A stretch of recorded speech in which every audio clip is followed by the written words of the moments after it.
differentiation from first principles. So this lesson is just kind of putting everything all together. Right? The whole point of this chapter was the general idea was how to find the instantaneous rate of change, or the slope of a tangent line at a certain point. So we start off by finding the slope of 2 points, right? And find the slope of that secant line just by doing normal slope stuff. And then we use that to figure out what the slope of a tangent line is at a point B. And all we do is we look at the limit as h went to 0 as we get closer and closer, right? The whole idea is we start here, then we're going to get a little bit closer, and a little bit closer, a little bit closer, a little bit closer. We take the limit of all that as h approaches 0. That gives the slope of the tangent line. That's where we came up with this equation. And then we recently figured out that that's also known as a derivative. The derivative is the slope of the tangent line at a certain point. So it's kind of putting all that ideas together. So now if we know, if I see this notation or this notation, that also means derivative. It means a derivative of y with respect to x. All that means is, hey, if you could draw a graph, fine. Draw a graph, find the slope of the tangent line at 4, or do the long equation like we did earlier. And that's called differentiating from the first principles.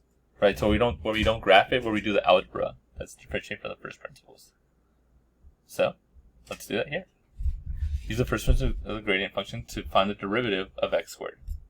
So we're going to use the formula, limit as h approaches 0 of f of x plus h minus f of x all over h. Now this is a little different than last time, right?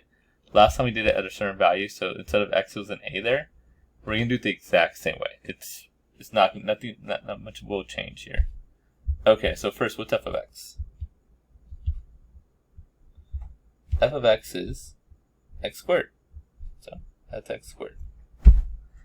F of x plus h? Well, just like we talked about before, what is f of x? F of x is x squared. So in general, f is just something squared. And in this case, we're doing x plus h. So f of x plus h is going to be x plus h squared, right? Whatever's inside the parentheses gets put in the squared. And in this case, we're plugging x plus h into parentheses, which makes it squared. And remember what I said before, don't be lazy. This is not x squared plus h squared. There's a plus or minus sign in between it. You have to do it the long way. Now, if you know the pattern, you can skip past that part. But if not, take an extra 10 seconds and multiply it out. X squared plus xh. And then plus xh. By the way, you could do xh, you might even say hx. They're the same thing. Technically, you're supposed to do alphabetically. So if you have an xh, you're supposed to rewrite it to hx. So you get 2xh or 2hx. It doesn't matter.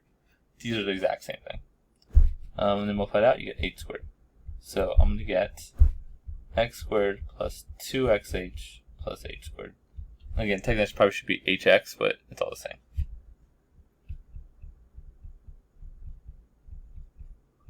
So like that. Let me rewrite it. And then the fun stuff happens. So we have x squared plus 2xh plus h squared minus x squared all over h. Now remember, just keep in mind, this came from this portion right here, right?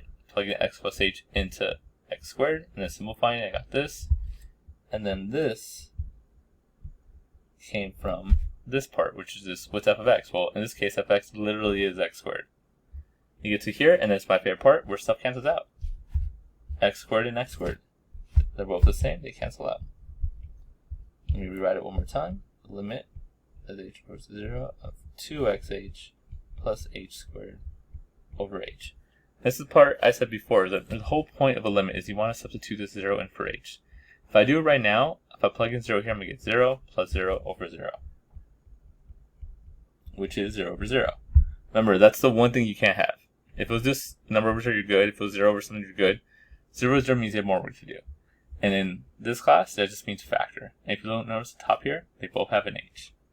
So I can factor out an h from top. I'm going to get h, 2x plus h over h. The limit as h approaches 0. The h's cancel. And I get limit as h approaches 0 of 2x plus h. Now if you notice, I keep on writing the limit because You're still taking a limit. You haven't not taken a limit yet. You can stop writing it once you substitute it in. Once you substitute your value in, you don't have to write the limit anymore. That's what's going to happen here, right? I want to substitute my value in. I couldn't do it earlier because I got 0 over 0. I couldn't do it at the very start because 0 over 0. But now, I can't set the h on the bottom. I can substitute my 0 in, and I just get 2x plus 0, which is 2x. So, that's it. The derivative of x squared equals 2x. And there we go. And then this one, this is what we did earlier. Derivative when x equals a. So what happens when x equals a value? Kind of the same thing. So we could take the first principles, or you could find the derivative first and then substitute your value in. Like if I was doing it here, if I now said, hey, what's the derivative of x squared at, let's say, 3, right? What's the derivative of this function at 3? You just substitute 3 in. I get 6. So what they're telling you is that, hey, at x squared, a graph of x squared, at 3, the slope of that tangent line is 6. Because the formula to find the derivative is just 2x. Is double whatever the x value is. You get your derivative. That's what it's telling you. So that's what this is about. It's saying, hey, could you take a derivative at a certain point? Yeah, we could. We could take a derivative first and then plug in your value in. Or we could do what we did before and use this formula where you plug it in at the start. So let's do this example here. Given f of x equals x to the 4, find f prime. Oh, that's not going to be pretty.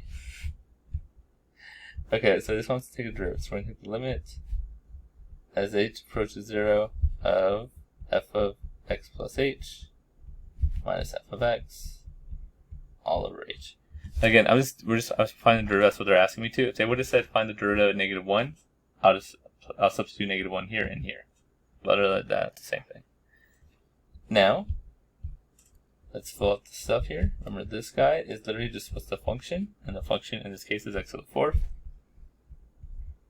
And then this guy is literally plug x plus h into the function. So I'm going to get something that looks like this. X plus h to the 4th. And that's why I'm saying this is going to be ugly. Because x plus h to the 4th is not pretty. It's x plus h to the 4th. There we go. Anyway, so next, limit as h approaches 0. I had to simplify x plus h to the 4th. How would I do that? Lots of different ways. You probably don't want to multiply x plus h times x plus h times x plus h times x plus h. You could. You probably don't want to do that. You could do the, hey, I know what these two are. That's x squared we did earlier plus 2xh plus h squared. And then do that times this. That would work. A little easier, but still not pretty. You could do binomial expansion, right?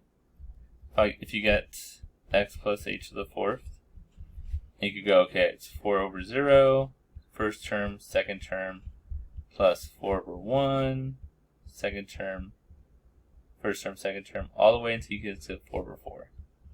Now, each one of these is going to take me forever. I'm going to spare you the time and just give you the answer that I'm getting from the book, because I don't want to have you guys watch me do this for like 7 minutes. So, hopefully you believe me, it's x to the 4th plus 4x cubed, h plus 6x squared, h squared, plus 4x h cubed, plus h to the 4th. That's all of this part. Don't forget, I still got to put minus, you still got to do minus f of x, which is just x to the 4th. Right, and that is that part. All over each, like that. Now again, by the way, this does make sense. Binomial expansion, right? An easy way to do that is by using this Gauss triangle. So 1, 1, 1, 2, 1, 1, 3, 3, 1, 1, 4, 6, 4, 1 would be the one we'd expand because it's 4. So that's row 4 with the 4 in it. And you see 1, 4, 6, 4, 1, right? Same coefficients. So it is correct to just save you the trouble of watching me do that forever. Anyway, all we have to do here is simplify. And then my favorite part, x to the 4th cancel out. And we're left with the limit as the h approaches 0 of 4x cubed h plus 6x squared h squared plus 4x h cubed plus h cubed over h. Now, once you get to this part, remember the whole idea is you want to sub in 0 for h. Like, that's the whole goal. And if I do it here, I'm going to get 0 over 0, so it's not going to work. Right? We'll get 0 over 0, and you got to fix it. And the way we fix in this in SLIB is you factor. So we know how to fix this. We're going to factor the top. They all have an h. So you have h, and you're left with 4x cubed plus 6x squared h plus 4x h squared plus h. It's supposed to be 4 and it's supposed to be h cubed. There you go. Over h. These will cancel. I should still write the limit because I haven't not substituted in yet, so those cancel out. And once you cancel these out, now we can plug in the h equals 0, and we should get an answer. So we're going to sub this into all of these. Everywhere you see an h. And look what happens. That turns into 0, 0, and 0. And the only thing you're left with is 4x cubed. That is a derivative of x to the fourth. The derivative of that is 4x cubed. That was all the hard part, and then B is easy. Find f prime of 1 and interpret your answer. So, if I want f prime of 1, negative 1, that means plug in negative 1. And I get 4 times negative 1, which is negative 4. Interpret my answer. That is the slope of the tangent line of x to the fourth at negative 1. So, like, if you want to draw you could draw a picture if you wanted to. X to the fourth pretty much looks like x squared, just a little wider. And all we're saying is that if you go to negative 1, the slope of that tangent line that you draw is going to be negative 4. Now, that's not the best picture, but that's what's going on.